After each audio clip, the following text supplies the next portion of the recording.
So it is officially day 2 that I'm back home from vacation. Yesterday was definitely a bit of a rough day for me. Things didn't exactly go as planned. Looking back at it, I'm starting to feel like a little bit of a for complaining so much about everything going on. Truth is, in our day-to-day life, we always face hardships. We always face adversity. Things don't always go as we would want to plan them. And that could come from, things that you did personally, things coming from outside that you can't necessarily control. I definitely heavily overbooked myself for day 1 of being back. I didn't anticipate getting as bad a jet lag as I did. I didn't expect for things outside of my control with my car to go exactly as planned. So those are things that I need to grab. I need to understand that it's temporary. It's only a single day in my life, and it's something that's not going to continue to happen all the time. One of the things I'm finding very, very interesting in doing these daily vlogs and moving on to 2 weeks now, this is going to be officially the start of the 3rd week of me doing daily vlogs, is how do I portray a sense of optimism, of positivity all the time through this, when in life, inevitably, things aren't always that way. The big point that I'm trying to get across with all of this right now is that things don't always go as planned. You're not always going to be the happiest person in the world. Portraying that sense of gratitude and always being thankful for the things that you have and for the opportunity to overcome the adversities is super important. It's not the hardships you face, it's how you respond to the hardships. So when things aren't going as planned, try to always look at them as positives and things that are strengthening your character and making you a better person ultimately in the long run. So that being said, busy day ahead of me today. Things are going to go a little bit more smooth. It is a new day. I have a bunch of lessons booked here on the west side. I have plenty of gaps in between to work with the staff. I'm getting caught up finally with both the vlogs as well as all of the things that I missed while I was gone for a week. Emails are getting replied to. I was up since 6:30 this morning editing vlogs and getting them ready. I'm almost caught up with those. They're getting uploaded to YouTube now. I have a lot of work to catch up with the training staff to see where all the dogs are at and see what we can do to continue moving them forward.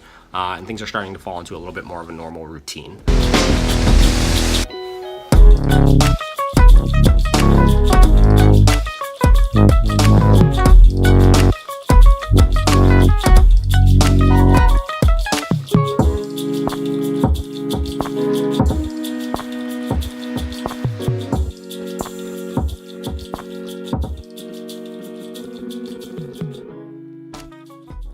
Yeah, we'll see ya.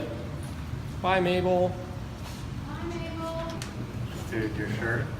You like it? Killing me right now. I'm so hungry. All right, what are we gonna eat? Barrio's not open till 4. So yesterday, in addition to my day being crazy, I only ate candy. Sour Patch Kids and Warheads gummy worms. So right now, I'm heavily crashing from sugar and caffeine. I have a crazy headache, and I need real food. This dog is so cute. Look at my hand. Oh. You're so tight. Still water bottle? Yeah, look. Oh my god. So you can see proportionally. All right, so right here we're working with Chloe. Chloe is a 6-month-old Chiweenie. She weighs 6 pounds, and one of the first things that we're working on with her here is starting to create leash communication. So it's really common that dogs this small have sometimes the worst of leash manners. It's really easy to pick them up, carry them somewhere. It's really easy to drag them around the room and have them not truly understand what that leash means. It only becomes a form of restraint for the dog. One of the first things that we like to teach with any dog that comes in here, and particularly with the little dogs, is that the leash is communication. It is not just a restraint. It's not something just holding you back. It's something that we're able to give information with here. We have to really focus on being as soft and as smooth as we can in creating very, very clear on and off switches with the leash. You'll see in the video that's about to play, I'm using leash pressure to communicate staying in a sit position and moving with me here. Those are the first two steps we need in order to create a dog that's focused on us through the movement. So following that leash pressure constantly in my direction, as well as following that pressure into a sit and understanding that when you feel pressure straight up on the leash, your butt hitting the ground is the off switch for it. That begins to create stability in the stays that we're working on with Chloe.